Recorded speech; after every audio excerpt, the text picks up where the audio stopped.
देखिए आज का टॉपिक पढ़ना है ऑप्टिकल इंस्ट्रूमेंट्स, प्रकाशीय यंत्र। आज बहुत टॉपिक इंटरेस्टिंग है।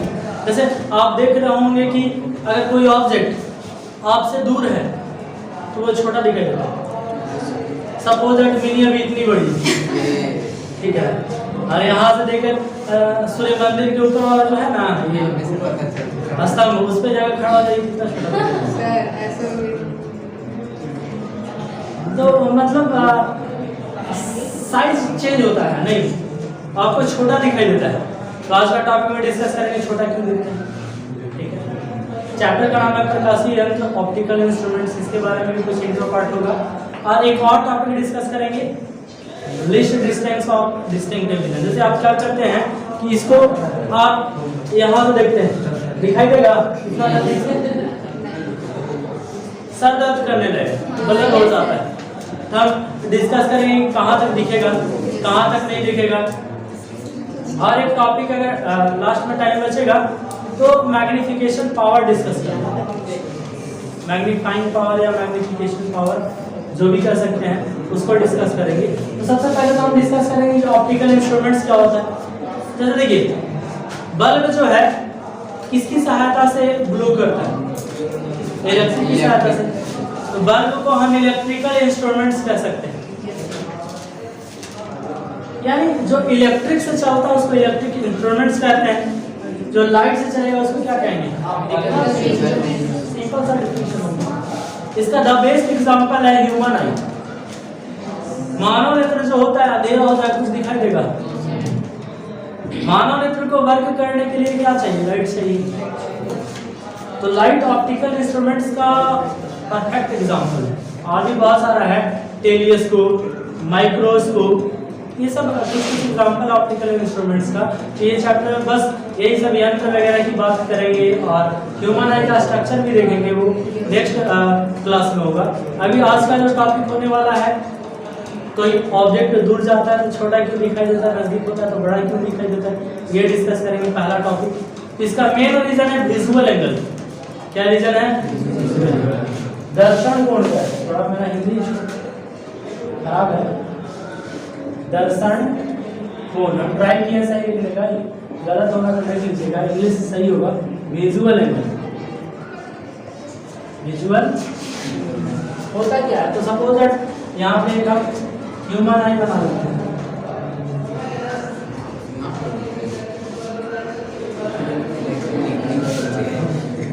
ये ह्यूमन आई है,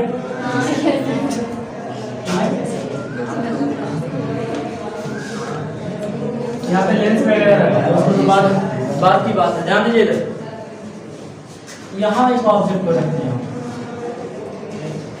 इसका यहाँ पे ऑप्टिकल सेंटर मान लेते हैं।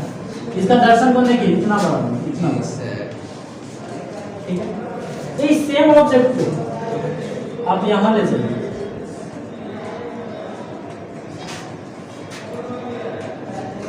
इसका दर्शन को देखिए इतना बड़ा, इतना बड़ा, हाँ ना। इसका दर्शन को इतना छोटा, इसका इमेज यहीं पे ना बनेगा ऐसे।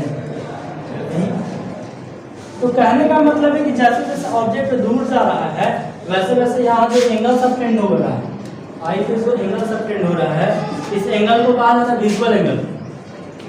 जो ऑब्जेक्ट आई पर इमेज सबटेंड करता है उसको क्या कहते हैं, विजुअल एंगल। और यहाँ आप क्लियरली देख रहे हैं कि जैसे जैसे हम ऑब्जेक्ट को आई से दूर लेते जा रहे हैं उसका विजुअल एंगल क्या कर रहा है, डिक्रीज कर रहा है।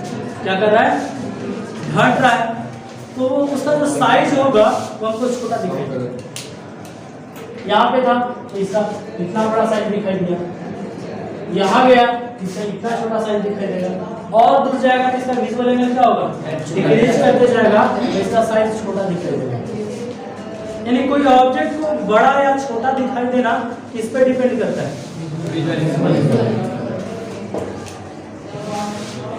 देखिए इसी थ्योरी पे माइक्रोस्कोप भी वर्क करता है।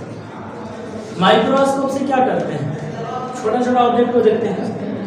तो छोटा ऑब्जेक्ट तो है लेकिन माइक्रोस्कोप क्या करता है, उसके विजुअल एंगल को बढ़ा देता है। विजुअल एंगल क्या करता है, बढ़ा देता है, जिससे ऑब्जेक्ट बड़ा दिखाई देता है। ऐसा समझ में, माइक्रोस्कोप का क्या काम होता है, विजुअल एंगल को बढ़ा देना। इसलिए ऑब्जेक्ट कैसा दिखाई देता है, बड़ा दिखाई देता है। समझ में? तो सबसे पहले हम विजुअल एंगल के बारे में डिस्कस कर सकते हैं। अब पहला टॉपिक डालिएगा ऑप्टिकल इंस्ट्रूमेंट्स, प्रकाशीय यंत्र लेकर आ सकते हैं।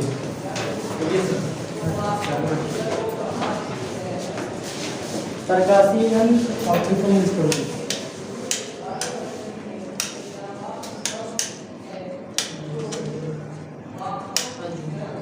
ये लाइन है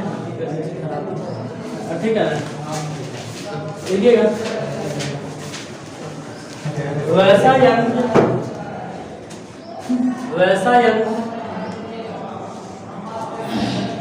जो प्रकाश की सहायता से कार्य करता है, वैसा यंत्र जो प्रकाश की सहायता से कार्य करता है, वैसा यंत्र जो प्रकाश की सहायता से कार्य करता है, उसे प्रकाशीय यंत्र कहते हैं। उसे प्रकाशीय यंत्र कहते हैं।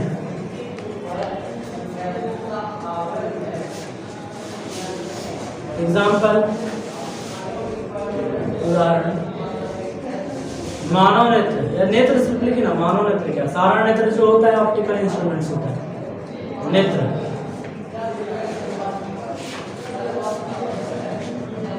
दूरबीन, दूरबीन को पता है क्या कहता है, टेलीस्कोप। सर वो जो आसमान में दूर का ही देखते हैं, माइक्रोस्कोप से तो छोटा छोटा इसी को टेलीस्कोप बोलते हैं। दोनों दूरबीन को कहते हैं, वो थोड़ा ज्यादा पावर वाला रहता है, उससे और दूर दिखाई देता है, चांद से।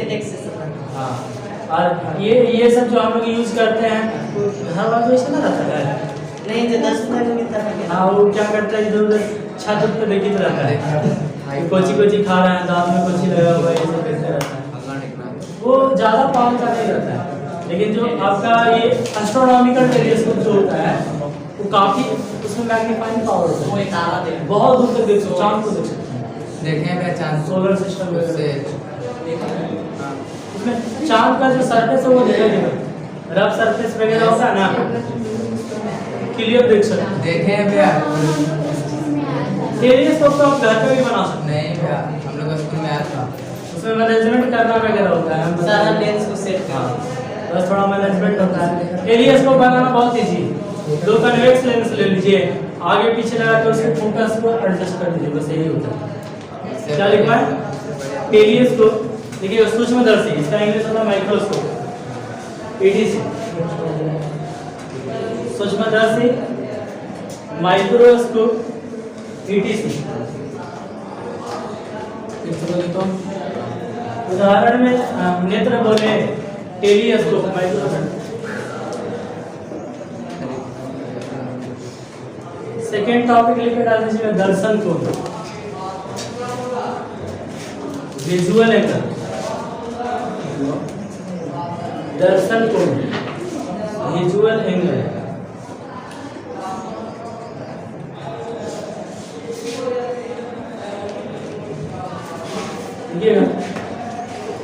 कल हम किताकी गए थे, लेकिन आप लोग दिखे ही नहीं हमको। फोन करते हैं, नाश्ता पानी करते हैं।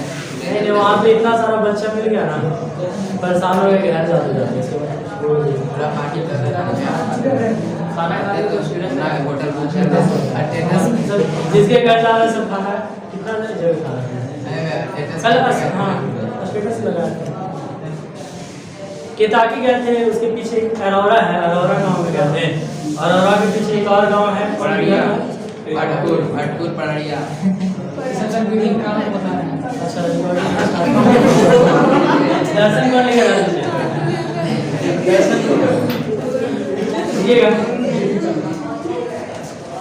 किसी वस्तु द्वारा नेत्र पर बनाए गए कोण को, किसी वस्तु द्वारा नेत्र पर बनाए गए कोण को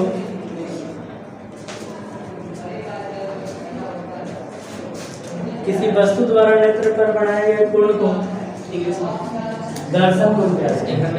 angle subtended by object at eye is known as visual angle. किसी वस्तु द्वारा नेत्र पर बनाए गए कोण को दर्शन कोण कहते हैं। एरो देकर लिखिएगा।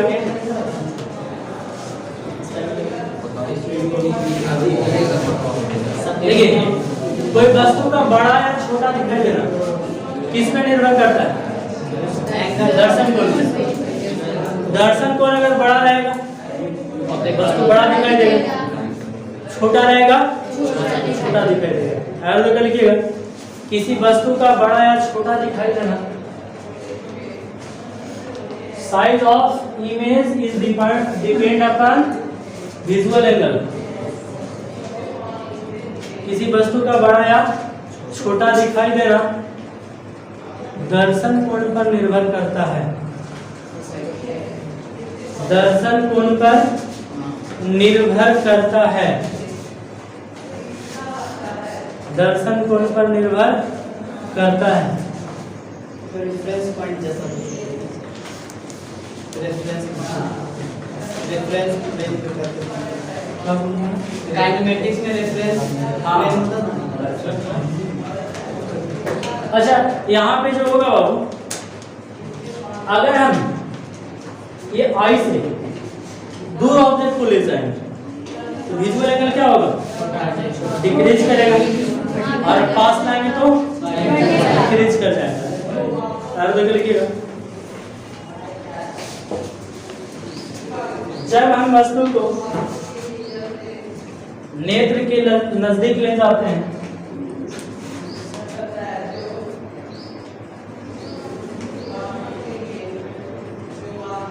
when object moves towards eye, जब हम वस्तु को नेत्र के नजदीक ले जाते हैं तो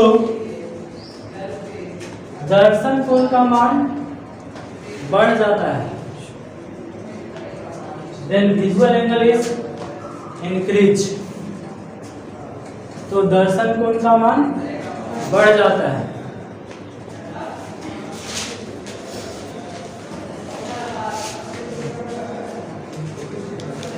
फिर से नीचे से लिखिएगा। जब हम वस्तु को नेत्र से दूर ले जाते हैं, जब हम वस्तु को नेत्र से दूर ले जाते हैं दर्शन कोण का मान घट जाता है। दर्शन कोण का मान घट जाता है। दर्शन कोण का मान घट जाता है। अच्छा दर्शन कोण को किससे डिनोट किया जाता है? बीटा। किससे डिनोट किया जाता है? बीटा से। आगे बेटा लिखिएगा। इसे बीटा से सूचित किया जाता है। It is denoted by beta.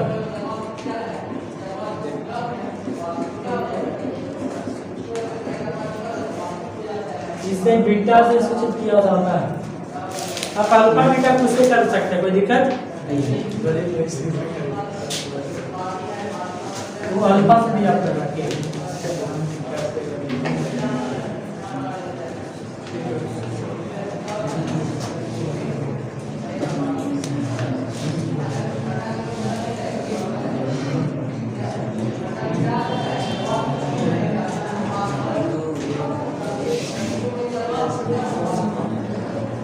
देखिए यहाँ ऑब्जेक्ट रख ली तो ये एंगल तो सबटेंड किया यहाँ, इसी को दर्शन फिगर बना लीजिए।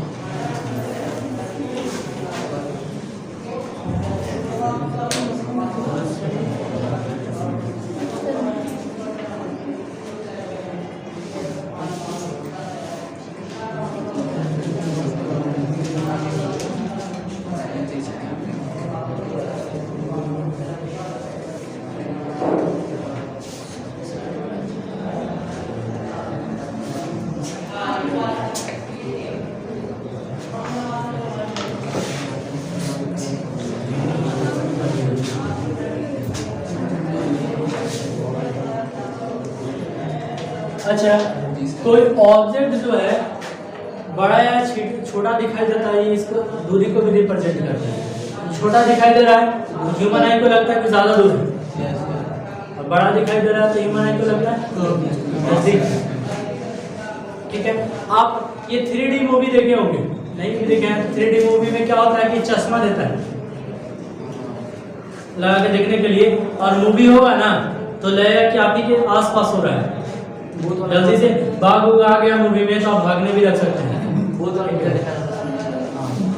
बिल्कुल घटना से हो रहा है ना, आपके नजदीक हो रहा है, बिल्कुल आप बैठे हुए हैं और मार धाड़ एकदम आपके आसपास हो रहा है। ठीक है, इसका इमेजिनेशन कैसा होता है पता है? देखिए समझिएगा बात को। जैसे हम एक घटना बताते हैं, सपोज दैट ये ऑब्जेक्ट को आप देखते हैं। देखिए ये ऑब्जेक्ट है, सपोज दैट हम ले लेते हैं। ये ऑब्जेक्ट अगर रियलिटी में है तो ये आंख से आप देखते हैं, आंख से एक आंख से कहीं और पोजीशन दिखाई देगा, दूसरा आंख से कहीं और पोजीशन दिखाई देगा। करके देखिए रियलिटी में है ना, एक आंख से लगेगा कि इधर है और एक और आंख से लगेगा कि नहीं सर, ज्यादा दूर वाला नहीं लगता है, लगेगा। करके नहीं लगता ये लगता है, हाँ? लग रहा है ना? Yes yes. इधर उधर पोजीशन को भी करता है, ध्यान दीजिएगा। तो 3D जो मूवी होता है उसमें ऑब्जेक्ट दो बनाया जाता है। जैसे सपोज दैट हम बिल्ली को चाहे एक आदमी को बना लेते हैं, तो एक आदमी यहाँ रहेगा और जस्ट इसी के बगल में एक और ऐसे इसका इमेज रहेगा। ठीक है, और आप विदाउट चश्मा देखिएगा तो सब दो दिखाई देगा, और चश्मा लगा के देखिएगा एक चश्मा से आपको ये दिखाई देगा और एक चश्मा से ये दिखाई देगा। तो एक ही ऑब्जेक्ट लगेगा कि दो जगह पे, और एक ही ऑब्जेक्ट जब दो जगह पे लगता है तो रियल फीलिंग देता है, तो ऑब्जेक्ट रियलिटी में है। ऐसे पोलराइड की मदद से किया जाता है। वेव ऑप्टिक्स से पता है पढ़ाएंगे कि पोलराइड क्या होता है, तो चश्मा पोलराइडेड चश्मा होता है।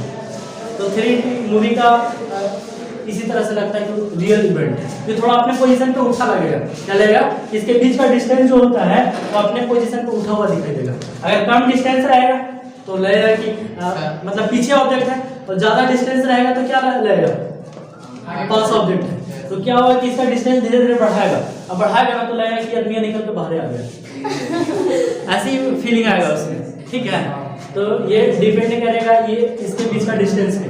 ज्यादा डिस्टेंस बढ़ेगा तो लगेगा कि नजदीक आदमी आ रहा है, नजदीक वाला आदमी का बीच का डिस्टेंस ज्यादा दूर दिखाई देगा। जैसे इसको हम देख रहे हैं, वैसे देख रहे हैं कि दूसरा पोजीशन पे, ऐसे देख रहे हैं तो दूसरा पोजीशन पे, ये डिस्टेंस अलग अलग होते जा रहा है। वही दूर का ऑब्जेक्ट में डिस्टेंस थोड़ा कम होता है। तो आंख को फीलिंग कहाँ से आता है? डिस्टेंस के ऊपर से। डिस्टेंस बढ़ गया तो लगेगा कि पास गया, डिस्टेंस घटेगा तो लगेगा कि क्या सारा खेला डिस्टेंस। हाँ डिस्टेंस में, इसके बीच का डिस्टेंस में। और 3D मूवी में यही करवाया जाएगा, चश्मा लगा के देखिए सब दूधू दिखाई देगा। अरे दूधू को कैसे दूधू नहीं रहता है, वो एक आंख से दूसरा इमेज दिखाई देगा, एक आंख से दूसरा, और डिस्टेंस बढ़ेगा ना तो इसलिए लगेगा कि पास आ रहा है। और जमीन ऊपर दिखाई भैया उसमें दिया हो रहा था छोटा बड़ा करने के लिए चश्मा। तो वो सब बात की बात है, विशेष इसको डिजाइन इस टाइप से किया जाता है कि आपको रियल फीलिंग आता है। चलिए अब नेक्स्ट टॉपिक डालिएगा।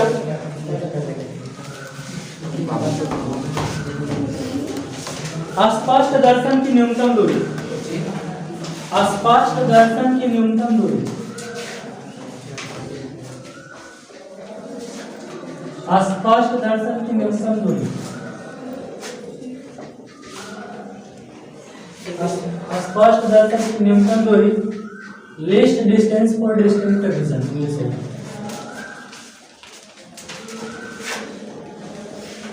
Least distance for distinct vision. Short में इसको पता क्या बोलते हैं? LDDV ऐसे बोलते हैं, LDDV, list distance for distinct vision.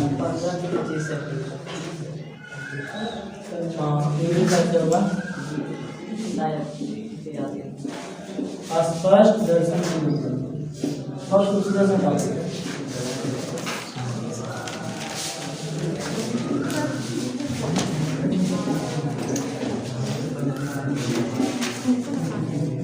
देखिए होगा क्या, आप समझिएगा जब ह्यूमन आई आपको पढ़ाएंगे तो बताएंगे कि इमेज जो बनता है वो हमेशा रेटिना पे बनता है। कहाँ पे बनता है? अगर आपका अगर आई हेल्दी है, स्वस्थ है, उसमें किसी प्रकार का डिफेक्ट्स नहीं है, तो जो इमेज बनेगा वो हमेशा कहाँ बनेगा? रेटिना पे। सोचिए आई में जो होता है कन्वेक्स लेंस होता है, उत्तल लेंस होता है, तो हमेशा रेटिना पे कैसे इमेज बनाता होगा? समझिए, बात समझिएगा। कन्वेक्स लेंस में तो हम पढ़ाया था कि ऑब्जेक्ट जब इंफिनिटी पे होता है तो इमेज फोकस पे बनता है, फोकस पे रहता है तो सी पे रहता है तो सी इधर बनता है। तो अलग अलग ऑब्जेक्ट है और इमेज बन रहा है अलग अलग। तो फिर ह्यूमन आई में तो कन्वेक्स लेंस ही होता है, तो हमेशा इमेज कहाँ बनता है? रेटिना। इसके पीछे क्या रीजन है, क्या मतलब फंडा है? तो एडजस्ट करते रहता है। जैसे इसको देखना है तो फोकस लेंथ चेंज करके वो कहाँ बनाएगा? रेटिना पे। इसको देख रहे हैं तो लकी हमको ब्लर दिखाई दे रही है, वो आसपास सब क्या ब्लर दिखाई दे रहा है। अब हम लकी को देखे तो सब ब्लर हो गया। अब फोकल लेंथ फिर से एडजस्ट हुआ तो इसका इमेज कहाँ बना? रेटिना पे। हम मोबाइल को देख रहे हैं तो बाकी सब ब्लर हो गया और मोबाइल का इमेज कहाँ बन रहा है? रेटिना पे। तो इसके लिए क्या करता है कि आई लेंस जो होता है अपने फोकल लेंस को क्या करता है? घटाता है, बढ़ाता है। उसको पावर ऑफ एकोमोडेशन कहा जाता है, समन्वय क्षमता। क्या कहा जाता है? लेकिन एक खास डिस्टेंस तक ही वो फोकल लेंथ को बढ़ा घटा सकता है। जैसे यहाँ तक बढ़ा घटा के कर दिया एडजस्ट फोकस पे, लेकिन इसके बाद कीजिएगा तो ह्यूमन आई नहीं कर पाता है एडजस्ट फोकल लेंथ को, और उसका इमेज रेटिना पे बन नहीं पाता। ह्यूमन आई जबरदस्ती बनाने की कोशिश करता है, अपना शेप को जबरदस्ती। देखिए समझिए, ये मार्कर है तो सपोज कॉपी से बताता हूं, ये कॉपी है, सपोज कितना तक झुक सकता है, तो इसको जबरदस्ती और झुकाएंगे, स्ट्रेस तो आएगा ना, आंख पे भार तो पड़ेगा ना। ह्यूमन आई उससे ज्यादा अपने कर्वेचर को चेंज नहीं कर सकता और हम जबरदस्ती करवा रहे हैं इतना पास रखकर, तो क्या होगा? इसे हाइपर टेंशन टाइप का होने लगेगा, हेडेक होने लगेगा, सर दर्द करने लगता है, ब्लर टाइप का दिखाई देगा। यानी काफी नजदीक के ऑब्जेक्ट को हम देख नहीं सकते हैं, एक फिक्स डिस्टेंस तक ही देख सकते हैं। तो ये जो ये मिनिमम डिस्टेंस होता है जहां तक हम किसी भी ऑब्जेक्ट को क्लियरली बिना कोई परेशानी के हम देख सकते हैं, तो उसी को क्या कहा जाता है? यानी वह न्यूनतम दूरी जहां तक मानव नेत्र साफ सुस्पष्ट बिना कोई परेशानी को देख सकता है, उससे क्या कहते हैं? स्पष्ट दर्शन की न्यूनतम। और ये बाबू होता है हम लोग जो हेल्दी आई है इसमें कितना होता है? 25 सेंटीमीटर। अब देखो बुढ़ापे में ये होता है थोड़ा बढ़ जाता है और ये अप्रॉक्स 50 पे पहुंच जाता है। कितना पहुंच जाता है? 50 पे। इसलिए बूढ़े व्यक्ति को देखिएगा कभी भी वो ज्यादा नजदीक से ऑब्जेक्ट किसी भी किताब को नहीं पढ़ते हैं, थोड़ा दूरी पे पढ़ते हैं, पढ़ते हैं ना। इसका रीजन है कि स्पष्ट दर्शन की न्यूनतम दूरी उनका थोड़ा खिसक जाता है, खिसक भी जाता है और कुछ चेंजिंग भी आ जाता है उनमें। जैसे बूढ़ा व्यक्ति दिखेगा ना तो क्या होगा कि सुबह सुबह जाएंगे चाय वाले दुकान पर 5 रुपया के चाय लेंगे और एक पेपर लेंगे, लाइन बाय लाइन पढ़ेंगे। जितना पेपर पढ़ेंगे, जितना चाय पियेंगे, उतना ही अपने पुत्र का शिकायत करेंगे। अरे पता नहीं है 12 बजे उठती है, 9 बजे उठती है दूसरा से बैठ के। क्या होता है? देखिए उन लोगों को होता है कि नींद नहीं आता है, कोई काम ही नहीं रहता है। सुबह में 5 बजे उठ जाएंगे और सोचते हैं कि हमारा हम लोग भी सुनेगा। तो क्या होता है कि सोचते हैं कि मेरे तरह 3 बजे भोर में उठ जाए, कहीं पॉसिबल है? तो अपना जवानी को देख ही नहीं पाते कि हम 12 बजे उठते थे।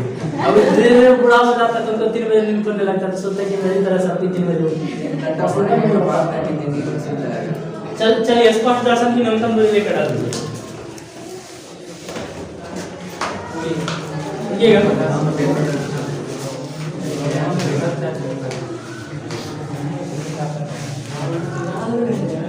वह न्यूनतम दूरी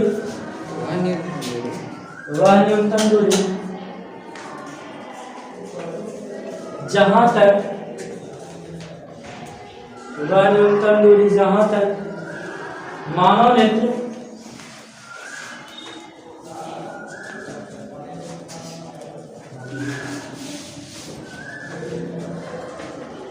स्पष्ट रूप से बिना कोई परेशानी को देख सकता है। वह न्यूनतम दूरी जहां तक मानव नेत्र स्पष्ट रूप से बिना कोई परेशानी के देख सकता है, बिना कोई परेशानी के देख सकता है। स्पष्ट दर्शन की न्यूनतम दूरी कहलाता है। स्पष्ट दर्शन की न्यूनतम दूरी कहलाता है।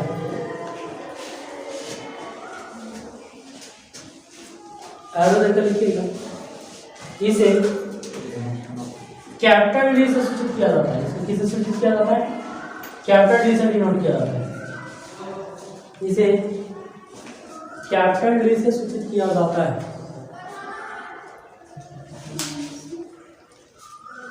इसे कैपिटल डी से सूचित किया जाता है। तीर के निशान देके लिखिएगा। एक स्वस्थ नेत्र का, एक स्वस्थ मानव नेत्र का लिखिएगा। एक स्वस्थ मानव नेत्र का स्पष्ट दर्शन की न्यूनतम दूरी, एक स्वस्थ मानव नेत्र का स्पष्ट दर्शन की न्यूनतम दूरी 25 सेंटीमीटर होती है। होता है, आप देख लीजिए, होता है 25 सेंटीमीटर होता है। और देखो लिखिएगा, बुढ़ापे में इसका मान लगभग, ध्यान से लगभग वर्ड यूज किए हैं, एग्जैक्ट का साथ नहीं होता है, सबका अलग अलग होता है। बुढ़ापे में इसका मान लगभग 50 सेंटीमीटर हो जाता है। बुढ़ापे में इसका मान लगभग 50 सेंटीमीटर हो जाता है। समझ में आया आप लोग को? किसी को दिक्कत है? इसको कितना से डिनोट किया जाता है? इससे।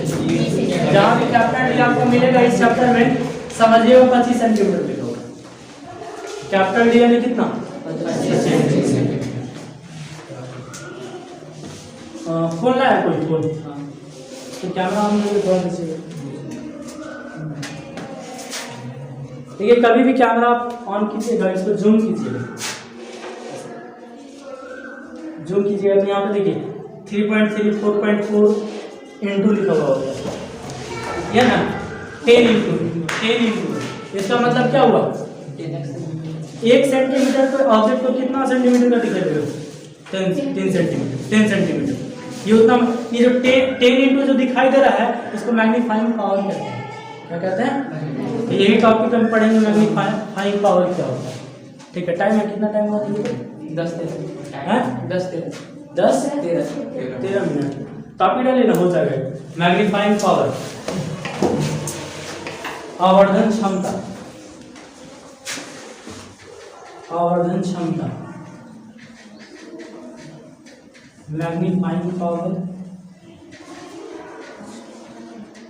आवर्धन क्षमता।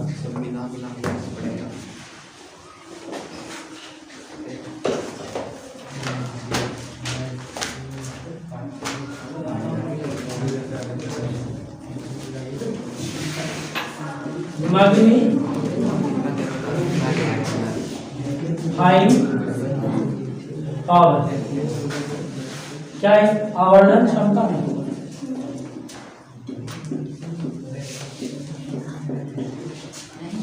देखिए,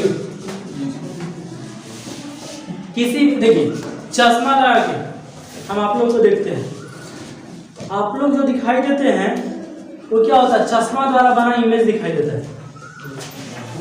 आप अपने पावर के अकॉर्डिंग चश्मा ना लगा लीजिए, अपने दादाजी वाला चश्मा लगा लीजिए, सब उबड़ खाबड़ दिखाई देने लगेगा। नजदीक वाला दूर हो सकता है, दूर वाला नजदीक हो सकता है, ऐसा दिखाई देगा ना। तो वो जो दिखाई देता है वो क्या दिखाई देता है? जो ऑब्जेक्ट है उसका इमेज दिखाई देता है। क्या दिखाई देता है? इमेज। तो इमेज द्वारा नेत्र पर बनाया गया दर्शन को, यानी विजुअल एंगल ऑफ इमेज, जिसको बीटा से डिनोट करते हैं। किससे? बीटा।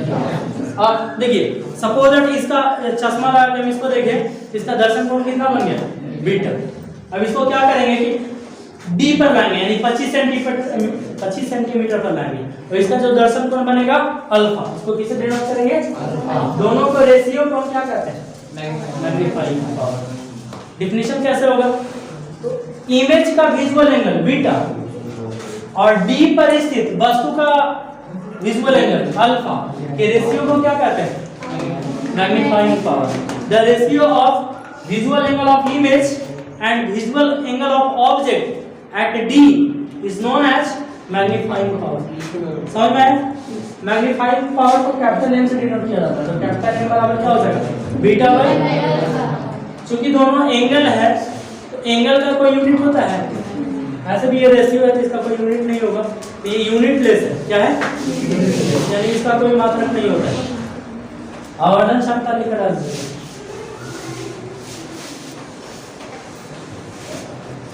प्रतिबिंब का दर्शन कोण बीटा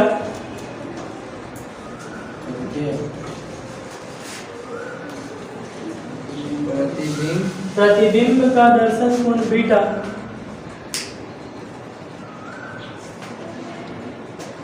तथा स्पष्ट दर्शन की न्यूनतम दूरी पर रखे तथा स्पष्ट दर्शन की न्यूनतम दूरी पर रखे स्पष्ट दर्शन की न्यूनतम दूरी पर रखे वस्तु का दर्शन को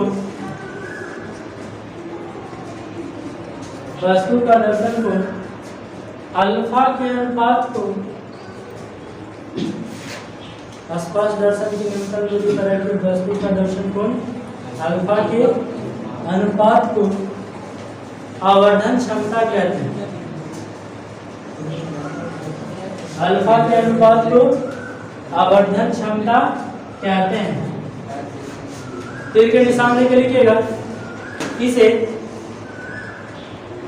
कैपिटल एम से सूचित किया जाता है, इसे बड़का एम से सूचित किया जाता है, इसे कैपिटल एम से सूचित किया जाता है। नीचे से फार्मूला लिख लीजिएगा, एम बराबर बीटा बाई अल्फा, एम बराबर बीटा बाई अल्फा। देखो हम कोई भी यंत्र से देख रहे हैं, दूरबीन से देख रहे हैं, दूरबीन से देखे तुम्हारा दर्शन कोण कितना बना? बीटा। अब दूरबीन हटा दी और तुमको 25 सेंटीमीटर पर लाए, तुम्हारा दर्शन कोण कितना बना? दोनों का रेशियो निकालेंगे, उसी को क्या कहते हैं? Magnifying power. ऐसा समझ में? इसका यूनिट क्या होगा? यूनिटलेस। अरे कोण का रेडियन और नीचे भी कोण है तो इसका भी रेडियन, तो रेडियन का रेडियन क्या है? ये यूनिटलेस हो जाएगा। क्या हो जाएगा? ऐरो का लिखिएगा। यह मात्रकहीन होता है, यह मात्रकहीन होता है, यूनिटलेस, यह मात्रकहीन होता है। समझ में आया? तो ये हो गया। कल का जो क्लास होगा उसमें डिस्कस करेंगे हम सिंपल माइक्रोस्कोप। जो आप लोग को ज्योमेट्री बॉक्स में ऐसा होता है ना, माइक्रोस्कोप लाइए, वो वाला माइक्रोस्कोप लाइए, एक कंपाउंड माइक्रोस्कोप डिस्कस करते हैं। हां, तो ये वाला कल डिस्कस करेंगे। ठीक है, तो आज की क्लास इतना ही मिलता है नेक्स्ट एपिसोड में। तब तक के लिए जय हिंद, जय भारत।